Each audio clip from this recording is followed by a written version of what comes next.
Dobrý deň a vitajte. Škandál ohľadom zanedbávania zdravotných benefitov vitamínu lomeno hormónu D počas obdobia, ktoré sa oficiálne nazývalo covidová pandémia, pokračuje.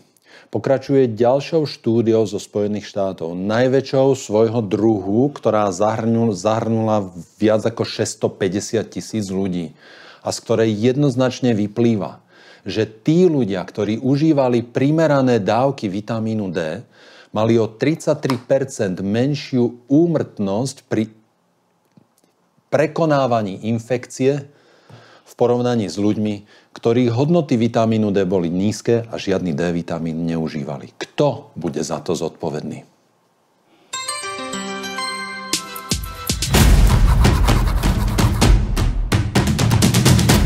Kniha Zmazaný prináša výber tých najlepších úvah a komentárov z videí doktora Igora Bukovského, ale aj praktické rady na podporu imunity a riešenie rizikových situácií v súvislosti s ochorením COVID-19. Táto kniha ponúka protijed na súčasný chaos. Táto kniha podporí imunitu vášho tela aj ducha.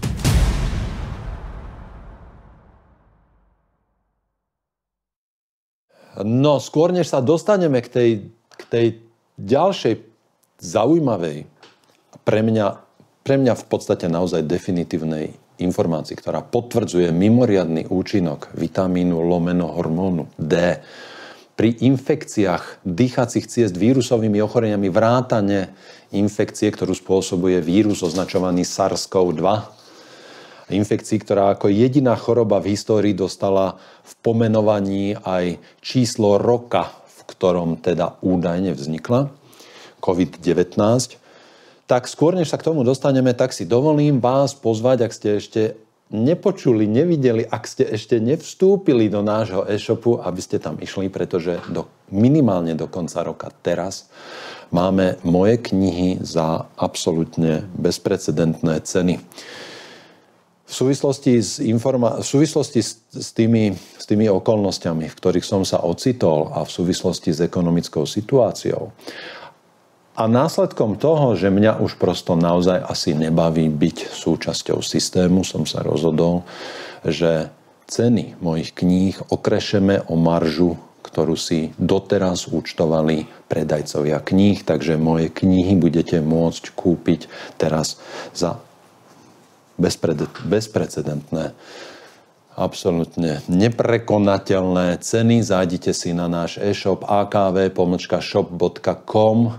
A ak už moje knihy máte, myslím si, že je to výborná príležitosť kúpiť knihy ako darček tým ľuďom vo vašom okolí, z rodiny a z priateľov, ktorí potrebujú pomôcť s ich zdravím. Ktorí potrebujú riešiť nielen diagnózy, ale ktorí potrebujú riešiť aj rizikové faktory. Pretože už všetky zdravotné problémy skončili. Už nemáme svetovú pandémiu obezity, už nemáme svetovú pandémiu cukrovky, už nemáme svetovú pandémiu Alzheimerovej choroby, už nemáme svetovú pandémiu hypercholesterolémie, narušeného metabolizmu, rozvrátenej črevnej mikrobioty, už nemáme svetovú pandémiu pasivity. Podľa najnovších údajov Svetovej zdravotníckej organizácie fyzickou pasivitou a zlým zložením stravy je ohrozených 500 miliónov ľudí v najbližších rokoch. A následkami nezmyselných tzv. Protipandemických opatrení stúpol počet ľudí, ktorí budú v najbližších rokoch vystavení hladomoru. Nie hladu, hladomoru o 280 miliónov. A tu je ďalší dôkaz o tom, ako nezmyselne sa konalo. A tu je ďalší dôkaz o tom, ako mala byť diskusia pripustená a ako mali byť vzaté do úvahy všetky informácie, ktoré sa priebežne objavovali, potvrdzovali, a špeciálne o vitamíne D. Analýza dát najväčšia svojho druhu, ktorá zahŕňa viac ako 650 000 ľudí,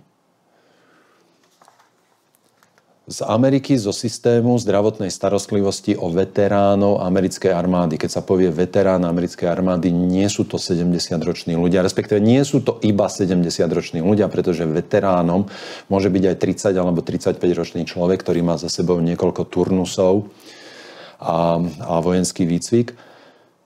A na skupine 650 000 ľudí, o ktorých mali vedci k dispozícii pomerne presné, najpresnejšie, doteraz pre mňa najpresnejšie údaje o tom, či užívali tí ľudia vitamín D alebo nie, akú formu vitamínu D užívali. Užívali vitamín D2, užívali jednu alebo druhú formu, užívali vitamín D3, cholekalciferol, alebo užívali kalcifediol.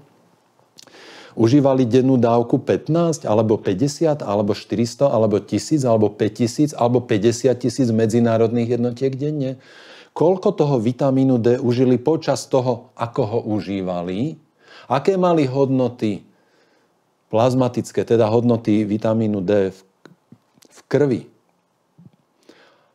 Koľko z nich bolo infikovaných, koľko skončilo v nemocnici infikovaných covidom, koľko skončilo v nemocnici a koľko z nich umrelo do 30 dní potom, ako u nich tá infekcia vypukla.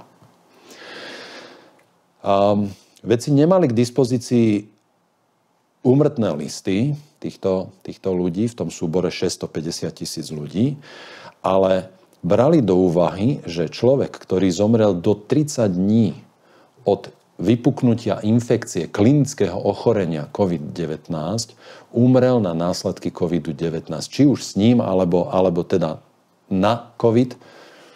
A toto sa štatisticky zahrnulo ako úmrtia na COVID pri tej analýze.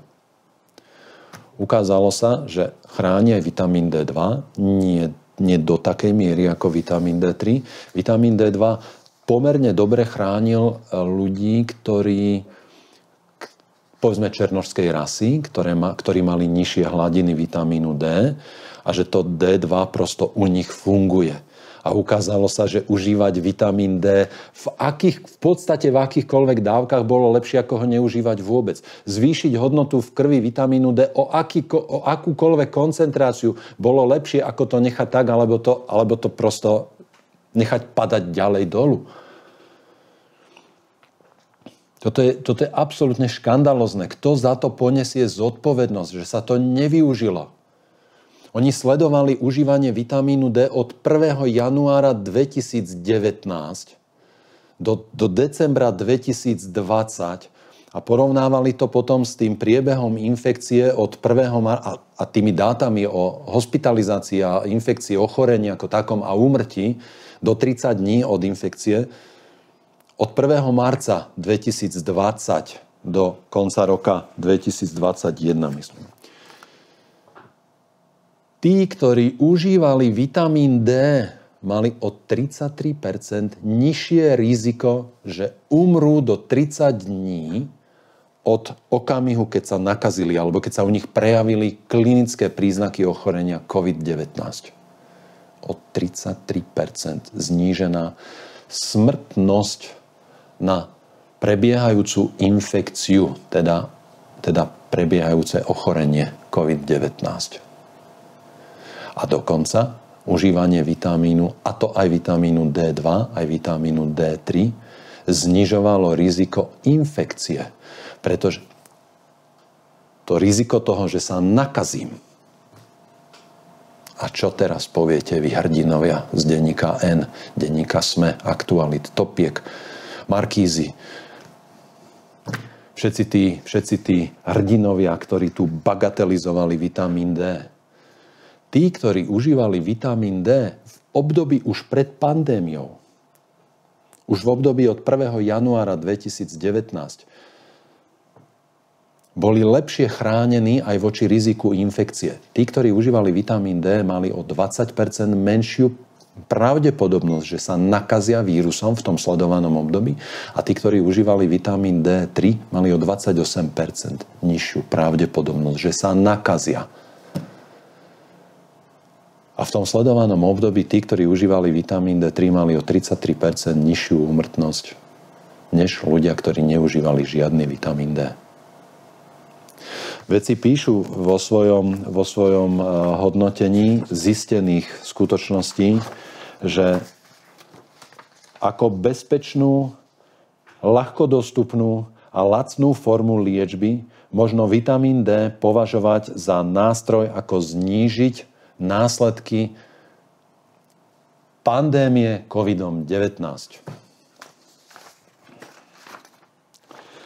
A to ešte prosím, v rámci tých detailnejších analýz vyplynulo, že tí ľudia, ktorí mali hladinu vitamínu D nad 40 mikrogramov na liter, tak boli chránení ešte vo väčšej miere. A že ešte vo väčšej miere boli chránení tí, ktorí vychádzali z nízkych hodnôt a začali to Dčko užívať. A to je podľa našich dát a mojich skúseností o slovenskej realite presne tá riziková skupina. Ľudia vo vysokom veku, ľudia s obezitou alebo nadváhou, ktorí mali nízke hodnoty. Keby sme im začali v tom marci, apríli, máji 2020 dávkovať primerané dávky, aspoň 4 000, 5 000 medzinárodných jednotiek, naozaj systémovo, tak sme mohli dosiahnuť obrovské veci. V porovnaní so Švédskom má Slovensko k dnešnému dňu o 85% viac úmrtí na milión obyvateľov. 2000 zhruba úmrtí na milión obyvateľov vo Švédsku, na Slovensku 3745. A to nám tu medicínsky nevzdelaní, ideologicky motivovaní aktivistickí novinári z denníka N a ostatných odkazovali, že to, čo sa robí vo Švédsku, je genocída seniorov, že to je nezodpovedné.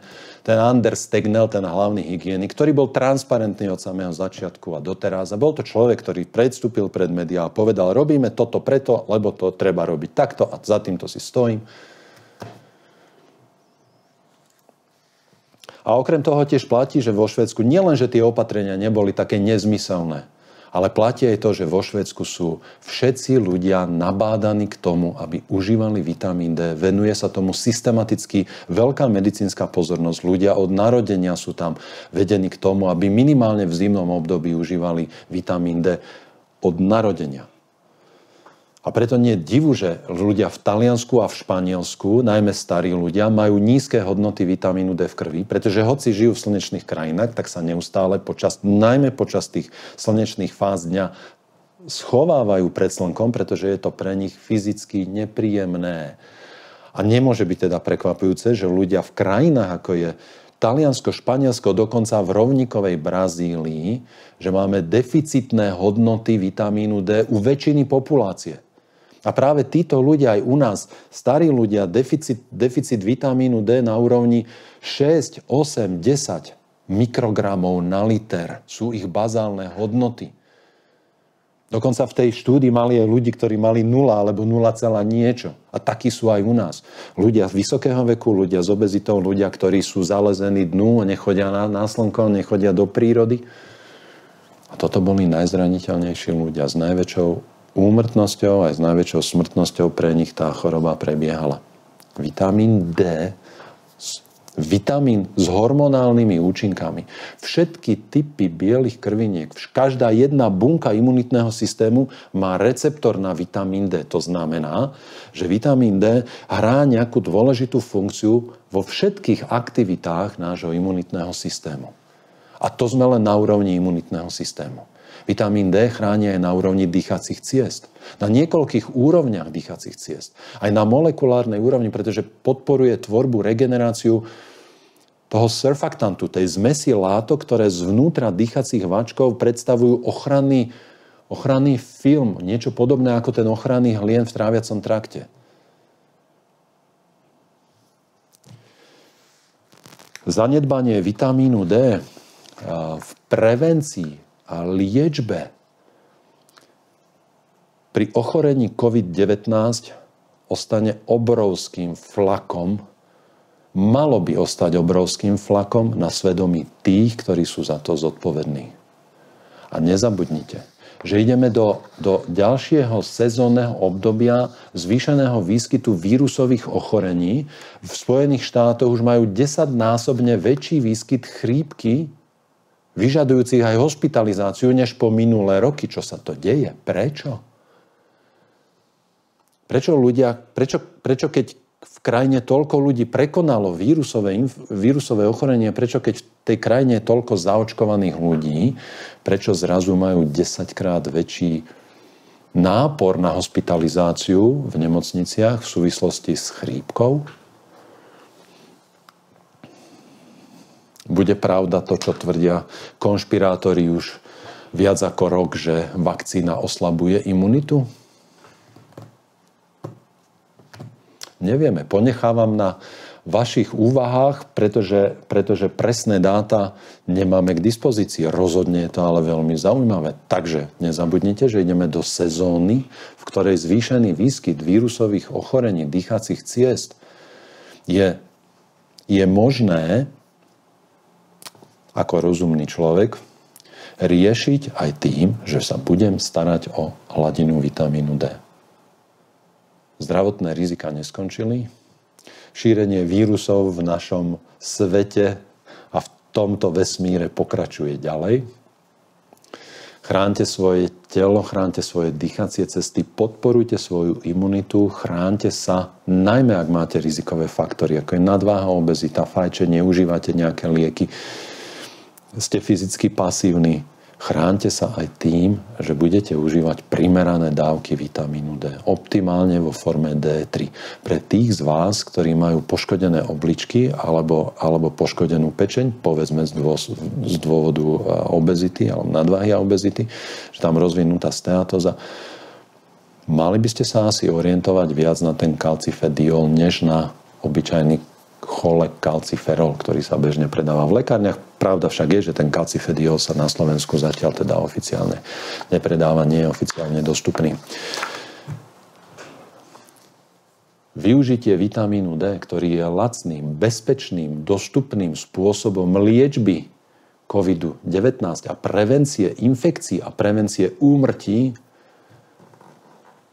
sa zanedbalo veľmi veľa. Zanedbaním tohto nástroja, tohto účinného nástroja sme prišli o tisíce, zbytočne sme prišli o tisíce životov a napáchali sme obrovské škody. A hádkami a osočovaním tých, ktorí upozorňovali na dôležitosť aj tohto opatrenia. Ďakujem vám aj dnes za pozornosť. Dávam vám ešte raz príležitosť nakúknuť do nášho e-shopu, kde nájdete nielen moje knihy za mimoriadne výhodné ceny, ale nájdete tam aj takéto prekvapenie. Šálku akvtv.com s mojím pozdravom Viva la Vita a pripomenutím všetkých absurdít, ktoré sme za posledné 2 roky zažili. Obľúbené slová, pojmy a spojenia ako patokrati, pseudorealita, mzdochy, lokaji patokratov, bezpríznakových chorí, štátna karanténa, lockdown, hlavný hygienik, vitamín D, ivermektín, melatonín, covid biro, orloj poradcov. Vakcína je sloboda. Čo na to povedia tí, ktorí všetky tieto hoaxy, bludy a nezmysly tak nadšene, hrdinsky a odhodlane šírili a opakovali.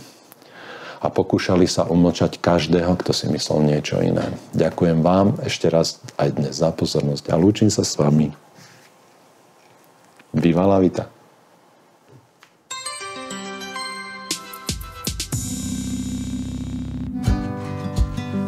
Bestsellery doktora Bukovského nájdete u nás za najlepšie ceny a k tomu špeciálne akcie a nové ponuky. akv.shop.com